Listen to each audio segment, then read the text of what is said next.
Oo, kuha ka. Yung yung Sapat ka eh. Revelation 3:14.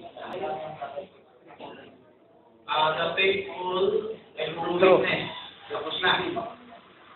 Pag hindi sinabi he witness, may isa faithful witness. Faithful lang siya. Nawain na yung lingwahe, no? Saksi, tapat. So, isang phrase na yan.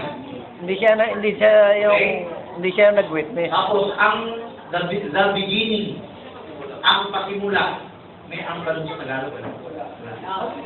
Hayaan mo na, English na lang. The beginning of the creation, kasi na tinatanong niya. Oo. Saan na yung makapal? Ito, sundan niyo ha. Ito ang creation ng Diyos. So, doon sa, wala pang creation, merong logos. Ano yung kahulugan ng logos? Mind of God. Brother dito. Mind of God daw. Patungkala. Sabi daw. Hindi ibang tao. Mind of God, sabi nito eh. Huwag mo na iba. Siya pa yung Biblia mo. Hindi naman siya ang Biblia mo eh. Umaya Ang eh. tinatanong mo, yun sa'yo. Gaya-gaya Ang to eh. logos ba ay panukala? Ayun o. Amen. Okay. May panukala ang Diyos tungkol kay Kristo. Yung panukala ng Diyos kay Kristo, yan ang nagpasimula ng paglalang. Kaya siya ang pasimula ng paglalang ng Diyos. Ang pasimula, ang beginning ng creation ng Diyos. Sino yung nag-create? Yung Diyos. Pero, ano ang nag-cause ng creation? Paano nagsimula ang creation? Ang pinag-usapan natin, pasimula. No? Yan yung witness. Yung pasimula, ibig sabihin, yung beginning na mag-create ang Diyos. May nag-cause mag-create sa Diyos. May nagpa-copy, may nagpa-epekto, may nagpaganap. Yan ang meaning nung Yahweh. Yung mapaganap. So, parang si Kristo ang dahilan kung bakit naituloy ng Diyos ang paglalang. Nagsimula ang Diyos sa paglalang. Yan. Ngayon, ito yung isang aspeto. Yung pangalawang aspeto, yung tunay na lalaki sa langawan ng Diyos. Dalawang, yan ay saksi. Pupunta ko sa saksi. Saksi ni Jehovah. Kasi hindi nyo saksi sa paglalang. Hindi yun eh. Pasimula sa paglalang. Ano nyo? Papakita ko lang sa inyo yung pasimula sa paglalang. Yan ang unang tanong eh. Paano siya naging pasimula? Tama? Paano siya naging pasimula? So, yung dalawa kasi gusto ko ipakita. Okay? Logos and theophany. Ito, logos. Meron ditong theophany.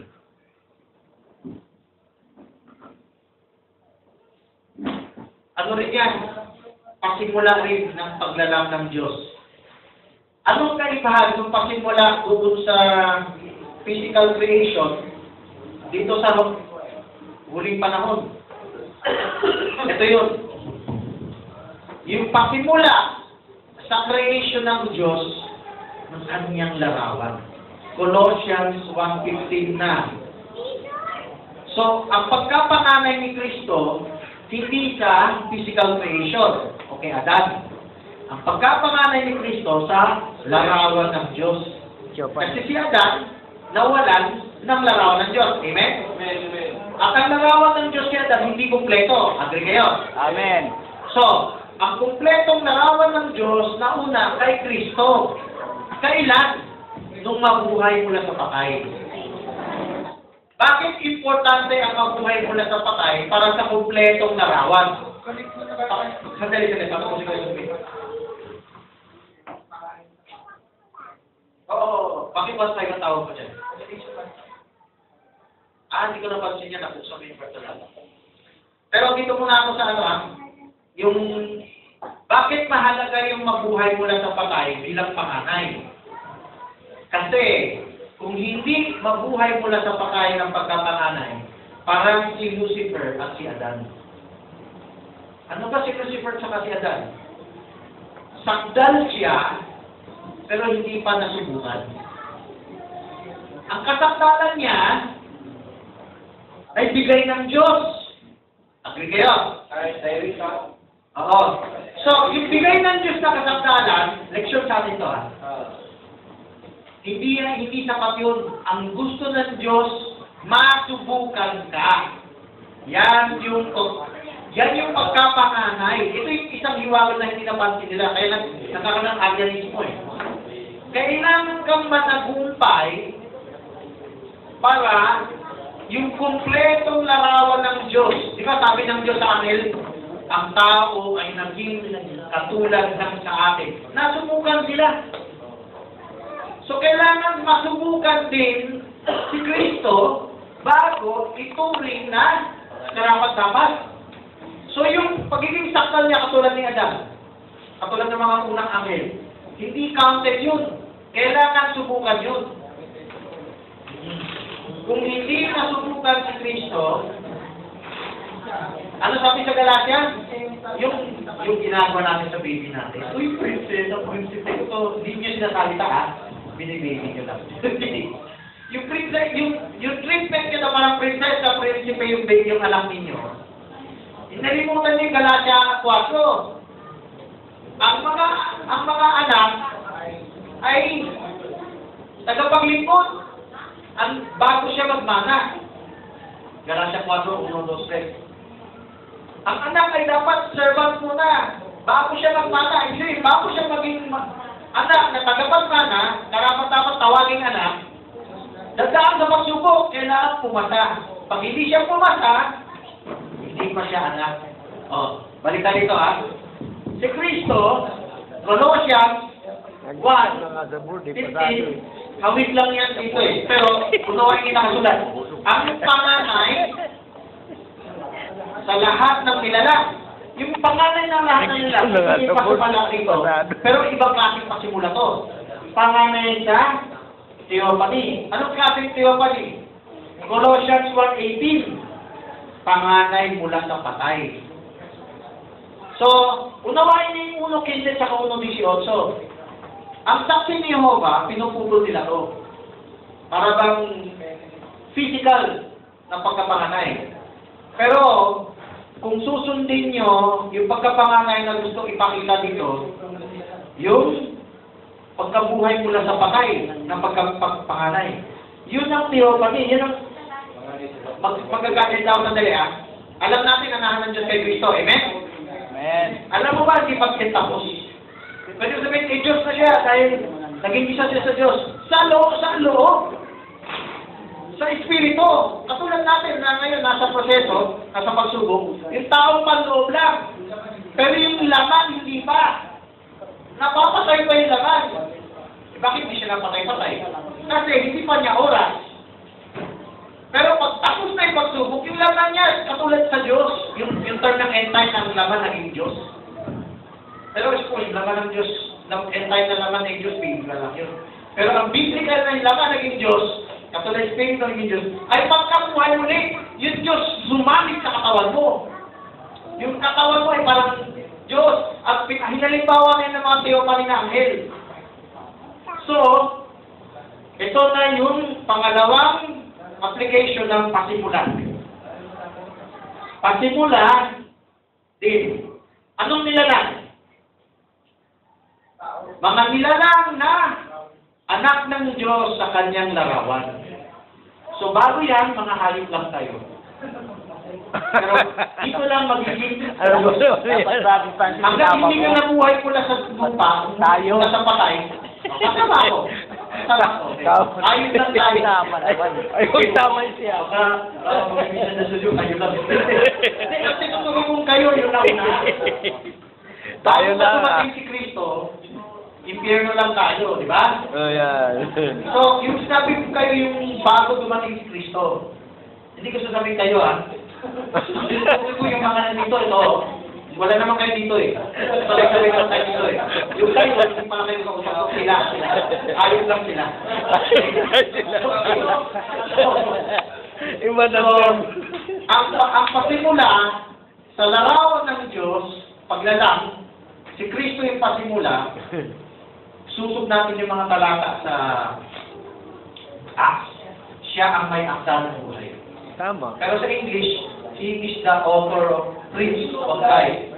Yung may akda, parang pwede sabihin si Kristo yung tagapaglalang. Pero unawain nyo, hindi yung lalang nung unang creation. Yan yung lalang, nakatuwang niya ang Diyos dito. Katuwang niya ang Diyos sa bagong tipan, sa church ages, sa 5th day and 6th day, na madala tayo sa larawan. Okay po ngayon, Revelation 1:5 para nagamit ka din. 1:5. 1:5. Ano ba? Mag-witness pa tayo. At mula kay sa Kristo, na siyang saksing tapat, na panganay sa mga patay, at pangulo ng mga hari sa lupa.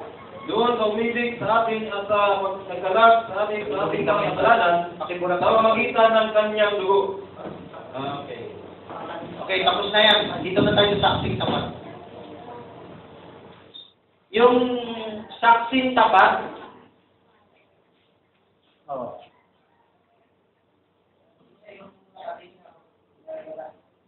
hindi, ito ay, ito, sa Tagalog baliktad eh. Itong adjective, nagdi-describe sa saksi.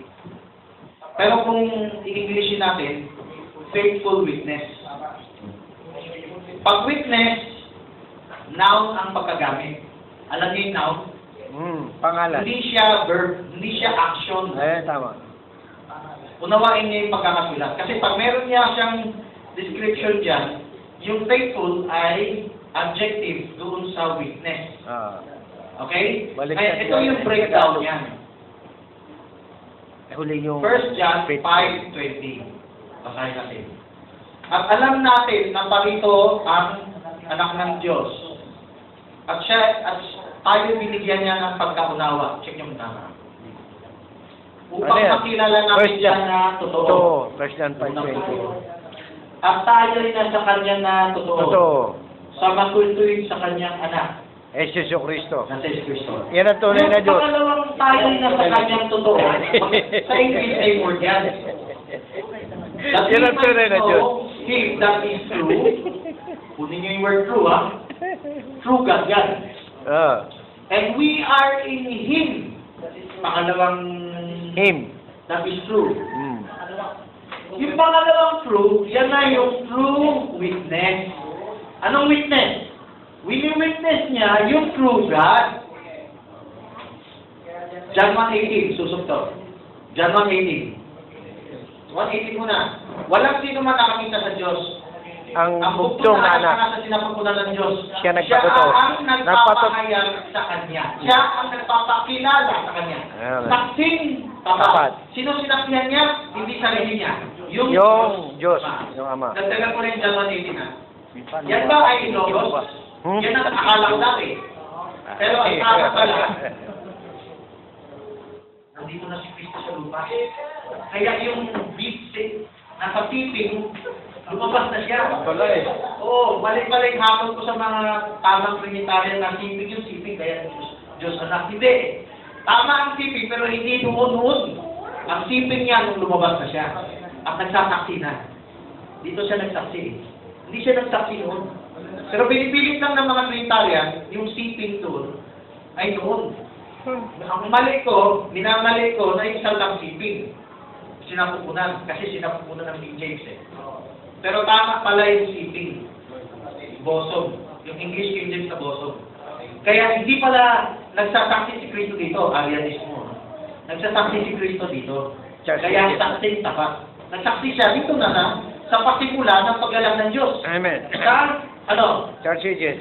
Sa Church Ages. Dito, di ba, pasimula rin? Anong klaseng saksi dito?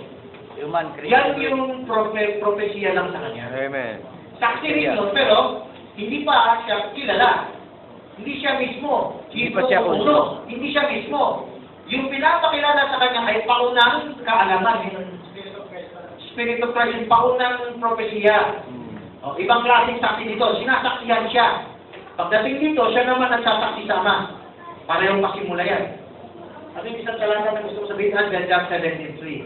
Ito ang buhay na walang hanggan upang makilala ka na isang tunay na Diyos.